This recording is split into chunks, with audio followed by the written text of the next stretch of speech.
मैं कहता हूं तानाशाह प्रधानमंत्री, इन्होंने संसद में बैन किया है, लेकिन हम मुंह तोड़ कहते हैं कि तानाशाही करने का काम किया कि आज अपने हक के लिए, हमें अपने भारत माँ की वजूद के लिए, सोने की चिड़िया के लिए हमें लड़ाई लड़नी होगी। बेटी को बाहर पसंद है, मम्मी को सहेली पसंद है। गोवा में उनकी बेटी बाहर नहीं चला रही है, हाई कोर्ट ने वो कर दिया है। क्या सब चीज महंगा हो गया। हे प्रधानमंत्री जी, आप इस्तीफा क्यों नहीं देते थे?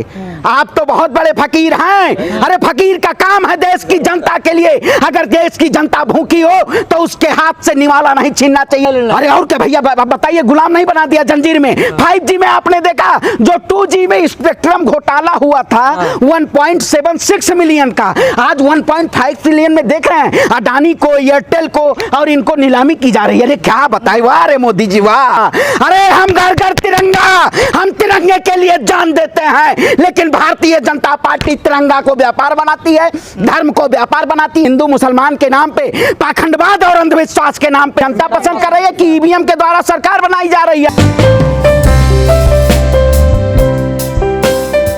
आप कौन सा सर्वे लेके आती हैं? क्या इस देश में भारतीय जनता पार्टी मतलब ऐसी हो गई है कि देश की जनता को, वोटों को नहीं माना जा रहा है? 362 सीट आ रही है, कभी कहेंगे 400 आ रही है। आप बताइए, देश के गृह मंत्री, क्या इस देश के प्रधानमंत्री, उनका भाई बैठा होता आंदोलन करने और प्रधानमंत्री जी मशरूम की वो खा रहे हैं, सब्जी खा रहे हैं, वही प्रधानमंत्री जी की बात करते हैं, वही सीट लाने की बात कर रहे हैं। क्या इस देश में भारतीय जनता पार्टी देश के गरीबों के थाली से निवाला छीनने का काम कर रही है? और आप ऐसे प्रधानमंत्री की बात करते हैं जो कहीं ना कहीं देश की अर्थव्यवस्था पे, देश के महंगाई पे नहीं बात करना चाहते हैं और अपने आलीशान बंगलों की बात करना चाहते हैं। यही प्रधानमंत्री जब भारतीय जनता पार्टी सरकार में नहीं थी तो सुषमा स्वराज जी प्रधानमंत्री के लिए शायराना अंदाज में वो बयां करती थी। मैं आज पूछना चाहता हूं उसी प्रधानमंत्री से, तू इधर उधर की ना बात कर, ये बता काफिला लूटा क्यों? मुझे तेरे जनों का गिला नहीं, तेरी राहबरी का सवाल है, तेरी राहबरी का सवाल है। मैडम बताएंगी, महंगाई का मान नहीं आता रहा है। स्मृति ईरानी, अरे हाँ स्मृति आप बताइए।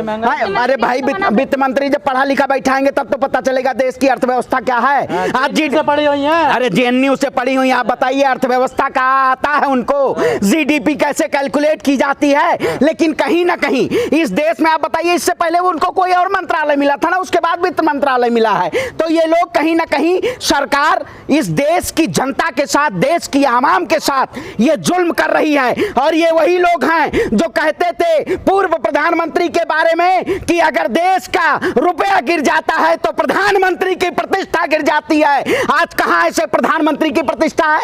आप बताइए महोदया, आज प्रधानमंत्री को अपनी प्रतिष्ठा नहीं याद आ रही है, आज भारत मां की प्रतिष्ठा नहीं याद आ रही है। आखिर कहा जा रहा है कि अब DP में तिरंगा लगाइए, घर घर तिरंगा होगा।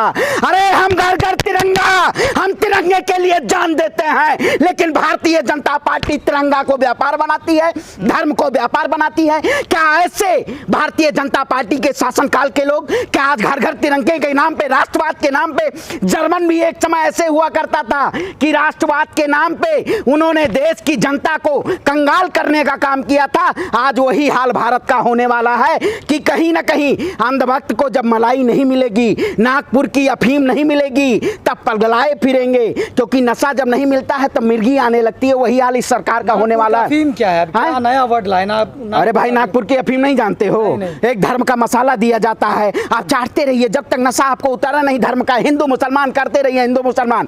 भारतीय जनता पार्टी हिंदू मुसलमान के नाम पे, पाखंडवाद और अंधविश्वास के नाम पे अगर ये सरकार और ऐसे मुद्दों के अलावा अगर बात कर ले तो आप बताइएगा। इसके बाद पाखंडवाद और अंधविश्वास ही है, उसी पे ये सरकार टिकी हुई है। अगर उससे सरकार जनता को वो कहीं घुमाने का काम करे तो सरकार तुरंत धराशायी हो जाएगी। और एक बात बता देते हैं पत्रकार महोदय, इस देश की जनता के साथ सवाल पूछिए, ना कि देश के प्रधानमंत्री जी 362 सीट ला रहे हैं। आप पत्रकारिता कौन से स्कूल से करके आई हैं? पसंद कर रही है कौन? जनता पसंद कर रही है कि ईवीएम के द्वारा सरकार बनाई जा रही है? घोटाले का रांची। आप बताइए प्रधानमंत्री जी, जो महाराष्ट्र में सरकार नहीं थी इनकी, लेकिन खरीद फरोख्त के जरिए इन्होंने सरकार बनाने का काम किया। बीजेपी के किसी मंत्री की बात क्यों पसंद नहीं आती? मन की बात करते पसंद नहीं आती, स्मृति ईरानी की बात आपको पसंद नहीं आती, तो क्या सरकार कहाँ चला जाए? अब वही कहावत नहीं कही गई है, बेटी को बाहर पसंद है, मम्मी को सहेली पसंद है। हाँ, आप बताइए। बेट वही बात करते हैं स्मृति ईरानी की। महंगाई में सिलेंडर लेके भागती थी, वही स्मृति ईरानी की बात करते हैं आप। क्या आज स्मृति ईरानी को पता नहीं है, जब गोवा में चला, आज आपने देखी खबर, गोवा में उनकी बेटी बाहर नहीं चला रही है, हाई कोर्ट ने वो कर दिया है। क्या गोवा में सरकार किसकी है?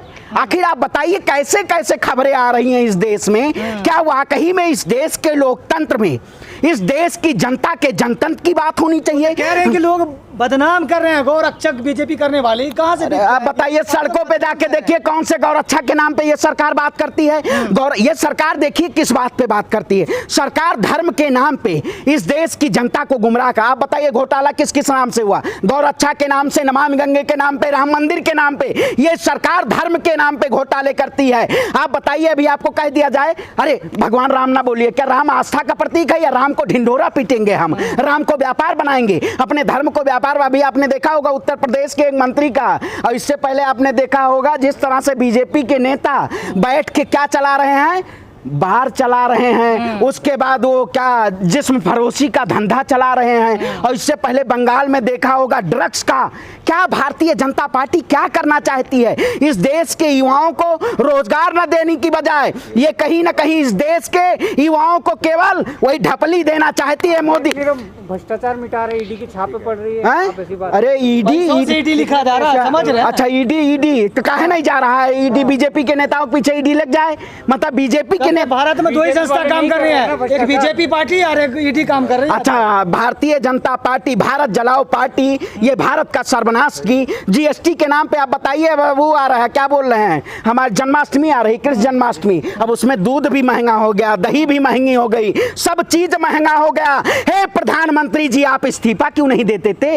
आप तो बहुत बड़े फकीर हैं। अरे फकीर का काम है देश की जनता के लिए, अगर देश की जनता भूखी हो तो उसके हाथ से निवाला नहीं छीनना चाहिए, लेकिन आपने फकीर के नाम पे तो बोले थे हम झोला उठा के चले जाए। झोला उठा के देश की जनता झोला भी चेक करेगी, आपका जेब भी चेक किया जाएगा। लग रहा है आपको भी माल मिल रहा है। आपने भी सरकार के लिए काम करने का काम किया है, क्योंकि जिस तरह से ये सरकार तानाशाही और अहंकारी तरीके से इस देश की जनता के साथ गद्दारी कर रही है, ये कहीं ना कहीं आने वाले समय में हमारे देश की आवाम को एक साथ खड़े होके और विपक्ष के साथ खड़े होके और इस सरकार को ईंट से ईंट बजाना होगा। कहीं ना कहीं ये सरकार आज पूरी तरह से हमारी आवाम के ऊपर जुल्म कर रही है, और अगर आवाम के ऊपर जुल्म करेगी तो हम उसको मुंहतोड़ जवाब देने का काम करेंगे। आपको कहाँ से मिल रहा पैसा मोदी जी के खिलाफ बोलने? आप बताइए, पसीना बह रहा है, खून बह रहा है देश की माँ के लिए। भगत सिंह को कहीं से पैसा मिलता था? भगत सिंह ने अंग्रेजों के खिलाफ जब लड़ाई लड़ी थी तो उनको पैसा मिलता था? तो उसी तरह के आज काले अंग्रेजों के खिलाफ हम लड़ाई लड़ रहे हैं, आजादी की लड़ाई लड़ रहे हैं। अरे और क्या भैया, बताइए, गुलाम नहीं बना दिया जंजीर में। 5G में आपने देखा, जो 2G में स्पेक्ट्रम घोटाला हुआ था 1.76 मिलियन का, आज 1.5 ट्रिलियन में देख रहे हैं। अडानी को, एयरटेल को और इनको नीलामी की जा रही है। अरे क्या बताए, वाह रे मोदी जी वाह। आप भी मोदी जी का चश्मा लगा लिए क्या? दूरबीन से दिखाई दे रहा है, सब गलत ही नजर आता है आपको मोदी जी। आपने सही क्या किया? प्रधानमंत्री जी ने आके बताएं। प्रधानमंत्री जी आज तक डिबेट में नहीं बैठे। प्रधानमंत्री जी पत्रकारों, हाँ, शौचालय के नाम पे घोटाला, नमामि गंगे के नाम पे घोटाला, सारे धार्मिक मुद्दों के नाम पे डोला, राम राम कहना पराया मान खत्म कर रहे हैं आप। बोलो कौन सा संजय राउत नहीं? अरे अच्छा, अपने मंत्रियों को मतलब आपके मलाई चाटे और उसके बाद सत्ता में बैठा के सब उनके मंत्री कोई करप्शन कर अरे नहीं रहे। अच्छा, कोई आपने बताया एडीआर की रिपोर्ट उठाई है, 186 से ज्यादा सांसद भ्रष्ट हैं, और भ्रष्टाचार नहीं कह सकते हैं उनको, आप उनको भ्रष्टाचार नहीं कह सकते हैं। एडीआर देखे हो? ईडी का छापा क्यों नहीं पड़ रहा? नहीं, अरे भाई सरकार आपकी है, लगाम आपने खींच रखी है, तो आपको क्या जरूरत है? और देश की जनता को बीड़ियों में आप बदलना चाहते हैं। मैं कहता हूं तानाशाह प्रधानमंत्री, इन्होंने संसद में बैन किया है, लेकिन हम मुंह तोड़ कहते हैं कि तानाशाही करने का काम किया है। अगर ऐसे तानाशाही लोग अगर सत्ता में बैठेंगे तो कहीं ना कहीं देश का बनता होती तो लोग सड़कों पे नहीं आते, नहीं लगता। अगर अच्छा, आप डराए, आप कहते रहे हो हिंदू जागो, हिंदू को डरा के बैठाए हुए हो, आप डरा के सत्ता में रहना चाहते हो। अगर हिंदू वाकई में डर से बाहर आ गया तो ये जो 7 लोग कल्याण मार्ग पे बैठी हुई ये जो मूक बधिर सरकार है, इसकी आंखें खुल जाएंगी और प्रधानमंत्री जी सीधे झोला उठाएंगे। सरकार की आवाज तो दूर दूर तक पहुंच रही है। प्रधानमंत्री क्या मुख बधिर क्या? अंतरराष्ट्रीय लेवल पे बीजेपी का कार्यालय खुलवा रहे हो क्या? श्रीलंका में भी सबसे बड़ी बात आपने श्रीलंका में भी खुलवाया था, तभी श्रीलंका कंगाल हो गया। तालियां बजती है जब मोदी जी हाँ, तो कह रहे वाह निकम्मा प्रधानमंत्री, देश के निकम्मा प्रधानमंत्री कहेंगे। वाहवाही आपकी होती होगी, आपने विश्व गुरु बनाने का काम किया था, इन्होंने विश्व गुरु बनाने का काम किया। कहीं ना कहीं आज इस देश में एक ऐसी स्थिति है कि इसको नदारद नहीं किया जा सकता है। इस बुनियादी ढांचे को भारतीय जनता पार्टी ने ध्वस्त कर दिया है। और अगर हम आज आने वाले समय में इस लड़ाई को नहीं लड़ेंगे, मैं देश के युवाओं के कहता हूं, महिलाओं से कहता हूं कि आज अपने हक के लिए हमें, अपने भारत मां की वजूद के लिए, सोने की चिड़िया के लिए हमें लड़ाई लड़नी होगी और इन जैसे सत्ताधारियों को सत्ता से बेदखल करना होगा।